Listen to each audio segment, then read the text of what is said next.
Hello friends, welcome to my YouTube channel. Friends, MP TET वर्ग 1 में जो online process थी वो लगभग सभी विद्यार्थियों द्वारा फुलफ़िल कर ली गई है। बहुत सारे स्टूडेंट ने उसमें गलतियां कर दी है। बहुत सारों के जो है ओटीपी नहीं आ रहे थे, मोबाइल नंबर का इशू आ रहा था, फिर ईमेल आईडी का इशू आ रहा था। लेकिन इस तरीके से होकर 18 जून लास्ट डेट थी, तो लगभग सभी छात्रों का यहाँ पर प्रोसेस हो गया है। अब क्वेश्चन ये आता है कि जो 21 और 23 जून तक ऑफलाइन प्रोसेस चलेगा डॉक्यूमेंट वेरिफिकेशन का, उसमें क्या करना है।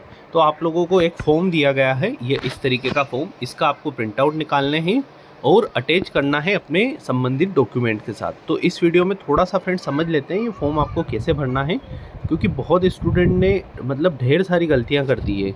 तो ऐसे में हो सकता है कि उनकी नियुक्ति पर इसका असर देखने को मिले।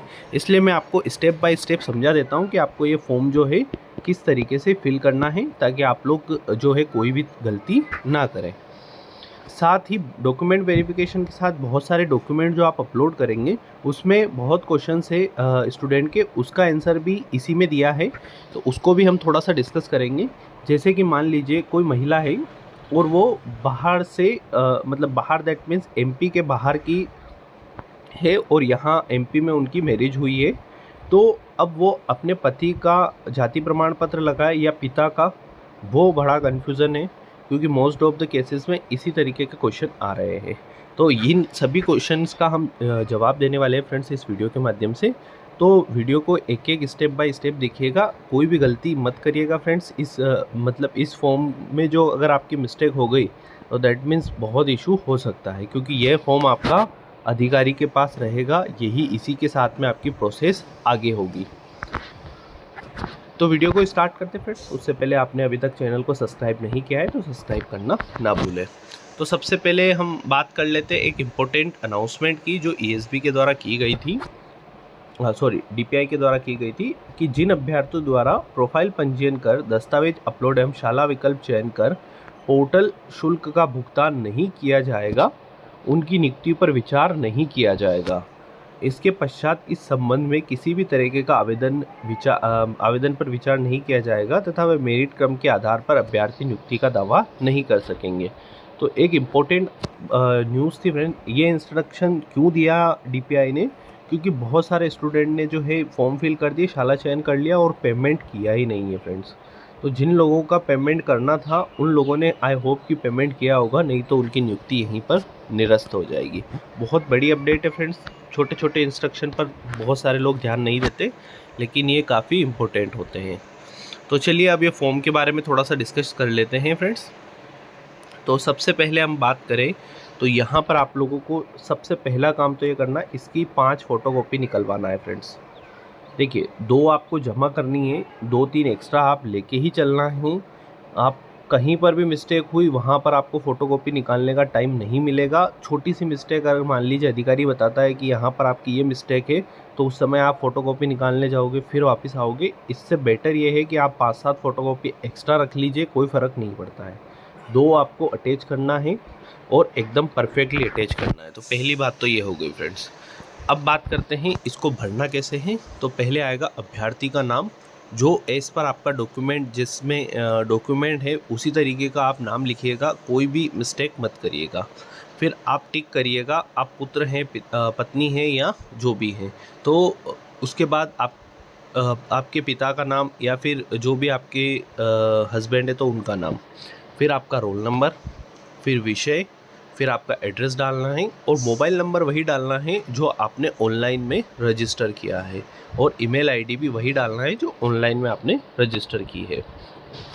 देन आपकी टेट की अंक सूची जो आपने एमपी टेट की जो क्वालिफाई किया है उसकी अंक सूची के विषय, आपका विषय लिखना है, कितने अंक मिले हैं और उत्तीर्ण वर्ष, यानी कि आपने 2018 में पास किया था, 22 में किया था या अभी 23 में रिसेंटली किया है। तो जो भी पासिंग ईयर है आपका वो लिखना है, रिमार्क में कुछ भी नहीं लिखना है। चयन परीक्षा की अंक सूची, चयन परीक्षा में आपके कितने नंबर, विषय कौन सा है और अंक कितने आए हैं। इसके बाद इसमें लिखना है प्रवर्ग श्रेणी, प्रवर्ग को छोड़कर शेष की विषय मतलब जो जनरल वाले उनको छोड़कर बाकी की अपने अपने यहाँ पर जाति प्रमाण पत्र संलग्न करना है तो यहाँ पर आपकी जाति का वर्णन आ जाएगा। देन उसके बाद हाई और हायर सेकेंडरी अंक सूची के अनुसार जन्म तिथि यहाँ पर आपको लिखना है, मतलब 10th की मार्कशीट के बेसिस पर आपको यहाँ अपनी जन्म तारीख लिखना है। इसके बाद आप जो है आपका स्नातक यानी कि जो बैचलर डिग्री है उस विश्वविद्यालय का नाम लिखना है। फिर आपका प्रथम वर्ष में सब्जेक्ट कौन से रहे हैं, द्वितीय वर्ष में कौन से सब्जेक्ट रहे हैं और तृतीय वर्ष में कौन से सब्जेक्ट रहे हैं उसको यहाँ पर लिखना है। फिर आपका मास्टर डिग्री के लिए जो है यहाँ पर विश्वविद्यालय का नाम 2 वर्ष का होता है, तो यहाँ पर वर्ष के अनुसार आप अपने सब्जेक्ट लिख लेंगे। देन उसके बाद में आपके प्राप्तांक कितने आए हैं और कौन सी श्रेणी में आप आए हैं वो यहाँ पर लिखना है। फिर स्नातकोत्तर उत्तीर्ण करने का वर्ष एवं मोड, मतलब कौन से आप नियमित किया है, प्राइवेट किया है या क्या किया है वो आपको यहाँ पर लिखना है। फिर बीएड उत्तीर्ण करने का वर्ष वही प्राइवेट किया है या आपने नियमित जो भी किया है उस तरीके से आपको लिखना है। मान लीजिए आपने नियमित किया है तो यहाँ पर नियमित आएगा, और जो आपने किया है मान लीजिए बीएड आपने 2018 में किया है तो ये देन आपका नियमित किया है तो नियमित आ जाएगा। फिर उसके बाद में अतिथि शिक्षक होने की स्थिति में अगर मान लीजिए आप अतिथि शिक्षक हैं तो आपका अनुभव प्रमाण पत्र यहाँ पर संलग्न करना होगा। आपने कौन से सत्र में काम किया है यहाँ पर सत्र आ जाएगा, और यहाँ पर कितने दिन पढ़ाया है वो आ जाएगा। और कुल आपको यहाँ पर योग लिखना है अपने दिवस का। फिर मान लीजिए दिव्यांग या भूतपूर्व सैनिक हैं तो आप अपनी दिव्यांगता है या नहीं, श्रेणी कौन सी है, आपकी दिव्यांगता का परसेंटेज कितना है।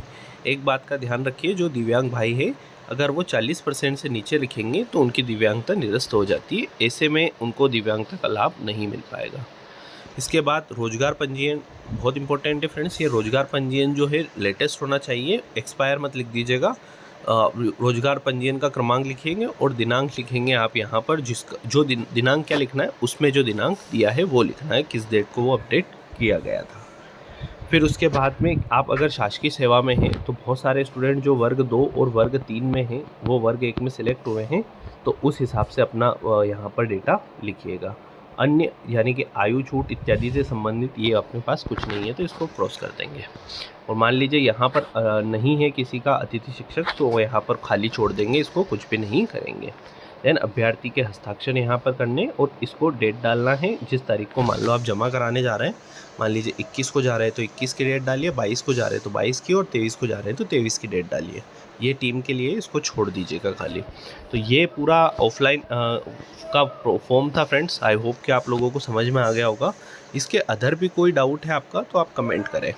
इसके अलावा हम बात कर लेते हैं क्वेश्चंस की। फ्रेंड्स ये पीडीएफ मैं अपने टेलीग्राम चैनल पर डाल दूंगा ताकि आप लोगों को इंस्ट्रक्शन पढ़ने में कोई इशू ना हो। टेलीग्राम चैनल से आप इसको डाउनलोड कर लीजिएगा फ्रेंड्स। अब हम बात करें फ्रेंड्स क्वेश्चन आंसर की, तो बहुत सारे क्वेश्चन आंसर हैं। इसी संभावित क्वेश्चन आंसर का जवाब इन्होंने ही दिया है तो हम इसी के बेसिस पे बात करने वाले हैं। सबसे पहले जो मैंने क्वेश्चन बताया था स्टार्टिंग में, देखिए यहाँ पर क्या चयनित जो चयन प्रक्रिया प्रवर्ग, दिव्यांगता श्रेणी, भूतपूर्व सैनिक, अतिथि, आरक्षित प्रवर्ग में परिवर्तन हो सकता है, तो यहाँ पर कोई परिवर्तन नहीं हो सकता है। कर्मचारी चयन मंडल द्वारा चयन परीक्षा परिणाम डेटा में परिवर्तन की अधिकारिता विभाग को नहीं है।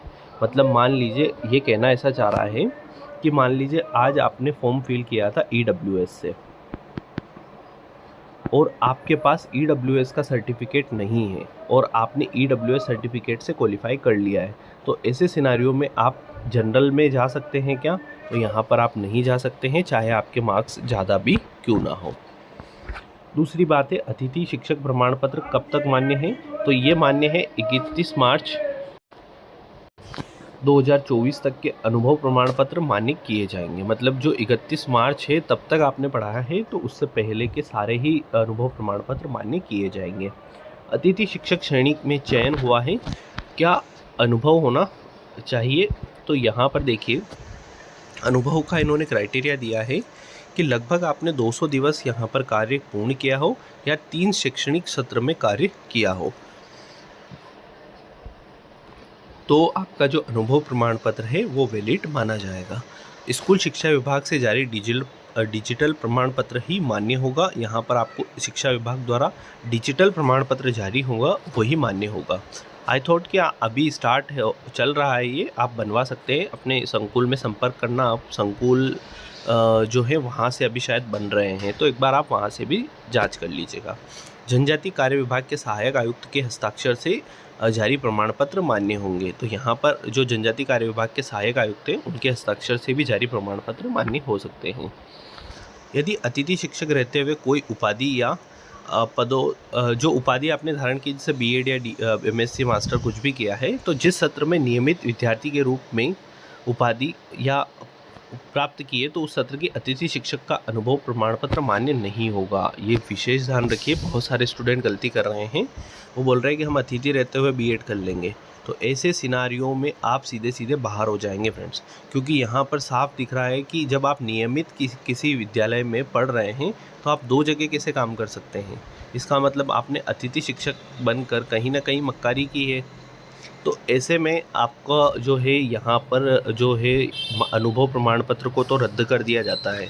इसके अलावा आपके पास अतिथि शिक्षक का अनुभव प्रमाण पत्र नहीं है, तो इसका मतलब ये है कि आप सीधे सीधे बाहर हो जाएंगे। दोनों कार्य, अतिथि कार्य की शासकीय शाला एवं उपाधि, जो भी आप उपाधि धारण किए, मुख्यालय एक ही है, तब उस सत्र का अतिथि अनुभव प्रमाण पत्र मान्य किया जा सकेगा, अन्यथा मान्य नहीं होगा। इसके बाद हम बात करें अतिथि शिक्षक श्रेणी में चयन हुआ है किंतु प्रमाण पत्र नहीं है, तो यहाँ पर देखिए मुख्य चयन सूची में अभ्यर्थी अमान्य होगी। मतलब जो आप डॉक्यूमेंट वेरिफिकेशन है उसमें अगर आपने प्रमाण पत्र प्रस्तुत नहीं किया तो आप बाहर हो जाएंगे। प्रतीक्षा सूची से कार्रवाई के दौरान संबंध की गैर अतिथि शिक्षक प्रवर्ग में मेरिट क्रम के आधार पर पात्रता अनुसार कार्रवाई प्रतीक्षा सूची में होगी। इसके बाद हम बात करें क्या राज्य का जाति प्रमाण पत्र मान्य होगा। जी नहीं, अभी जो है राज्य के समक्ष अधिकारी द्वारा जारी स्थायी जाति प्रमाण पत्र एवं डिजिटल, जो डिजिटल वाला है वही मान्य यहाँ पर होगा। तो वो डिजिटल वाला आप बना के रखिए। 2 तरीके के बने होंगे आपके पास, एक इंग्लिश में होगा और एक हिंदी में होगा, कोई भी आप एक लगा सकते हैं। फिर उसके बाद जो मैंने क्वेश्चन पूछा था, जाति प्रमाण पत्र किसके नाम का होना चाहिए, मतलब पिता के साथ या पति के साथ। तो जो महिलाएं शादीशुदा हैं और जिन्होंने जैसे बाहर राज्य से, जैसे राजस्थान से है और वहाँ वो आरक्षण श्रेणी में आती है, लेकिन एमपी में उनको, मतलब जैसे मान लीजिए कोई जनरल की महिला है और उसकी शादी हुई है एमपी में, तो उसको एमपी में अगर आरक्षण मिल रहा है तो वहाँ एमपी में आरक्षण नहीं मिलेगा, उसको जनरल में ही रखा जाएगा। तो अभ्यर्थी द्वारा जाति प्रमाण पत्र पिता के नाम के साथ ही मान्य होगा। विवाहित महिला का जाति प्रमाण पत्र उसके पिता के नाम के साथ ही बना हुआ मान्य होगा। तो यहाँ पर जो शादीशुदा मैरिड महिलाएं हैं वो अपने पिता के साथ ही जाति प्रमाण पत्र को यहाँ पर अटैच करें। फिर ईएसबी में पात्रता परीक्षा में ईडब्ल्यूएस पर टिक किया है किंतु मैं ईडब्ल्यूएस में नहीं आता हूँ, या क्या करूँ। तो मुख्य चयन सूची में ईडब्ल्यूएस प्रवर्ग के अभ्यर्थी अमान्य होंगे, मतलब इनको बाहर कर दिया जाएगा। प्रतीक्षा सूची से कार्यवाही के दौरान संबंध की अनारक्षित प्रवर्ग के मेरिट क्रम के आधार पर पात्रता कार्यवाही प्रतीक्षा सूची से होगी, मतलब प्रतीक्षा सूची में उनको अपडेट कर सकते हैं, वहाँ पर उनको एक मौका और मिल जाएगा। फिर यहाँ पर बात करें ईएसबी की पात्रता परीक्षा में त्रुटि व एससी पर टिक किया था, जबकि मैं एसटी से आता हूँ, तो क्या मुझे एसटी में नियुक्ति मिलेगी। यहाँ पर आप देखिए, यहाँ पर भी वही क्रम है कि इसको बाहर कर दिया जाएगा, लेकिन जो प्रतीक्षा सूची है वहाँ पर एक मौका और मिल जाएगा। और बाकी के क्वेश्चंस भी ऑलमोस्ट सेम ही है कि मैं भूतपूर्व सैनिक था, वो हो गया है तो वही अमान्य हो जाएगा, फिर वापस प्रतीक्षा सूची में मौका मिलेगा। दिव्यांग थे, नहीं हो पाया, तो उसमें भी वही बात है। एक इम्पोर्टेंट क्वेश्चन है फ्रेंड्स, एक सत्र में 2 उपाधि अर्जित करना मान्य है अथवा नहीं। तो 2 नियमित उपाधि होने पर अभ्यर्थी अमान्य होगा, तो नियमित नहीं होना चाहिए। एक आपने प्राइवेट किया हो और एक अगर रेगुलर किया है तो चल जाएगा, लेकिन दोनों ही रेगुलर डिग्रियां हैं तो इस कंडीशन में आपको बाहर कर दिया जाएगा। नियमित उपाधि और स्वाध्याय उपाधि होने पर अभ्यर्थी मान्य होगा, जो मैंने आपको बताया। केंद्रीय सेवाओं पर जारी केंद्र द्वारा जाति प्रमाण पत्र क्या मान्य होगा, तो ऐसे प्रमाण पत्र मान्य नहीं होंगे। आपको जो मैंने बताया डिजिटल वाला वही आपको लेके जाना है। महिला अभ्यर्थियों के लिए विवाह उपरांत नाम उपनाम परिवर्तन का शपथ पत्र लिया जाएगा। तो आप एक दो फ्रेंड्स शपथ पत्र भी लेके जाइएगा। तो इससे क्या होगा कि स्वघोषणा पत्र जिसे कहा जाता है कि आप मतलब कोई भी इशू आता है तो वहाँ पर आप स्वघोषणा पत्र लगा सकते हैं। तो ये फ्रेंड्स अपडेट थी। आई होप कि आप लोगों को सारी चीज़ें क्लियर हो गई होगी। और बाकी आप लोगों को डॉक्यूमेंट क्या क्या अटैच करने हैं उसकी लिस्ट ये दे रखी है। सारी लिस्ट को एक बार आप रीड करिए। पात्रता परीक्षा की अंक सूची, जन्म तिथि के अनुसार आपका 12वीं जो 10वीं 12वीं मार्कशीट, फिर अपने स्नातक की सभी मार्कशीटें, फिर मास्टर की सभी मार्कशीटें, इनकी फ़ोटोकॉपी के आपको 2-2 सेट बनाने। मैं बोल रहा हूँ आप 2 मत बनाइए, 3-4 जितने मन पड़े उतने बनाइए। कभी भी कोई भी छोटी छोटी बात के लिए आप इधर उधर भागने से बच जाएंगे। इसके बाद आरक्षण का लाभ ले रहे हैं तो जाति प्रमाण पत्र,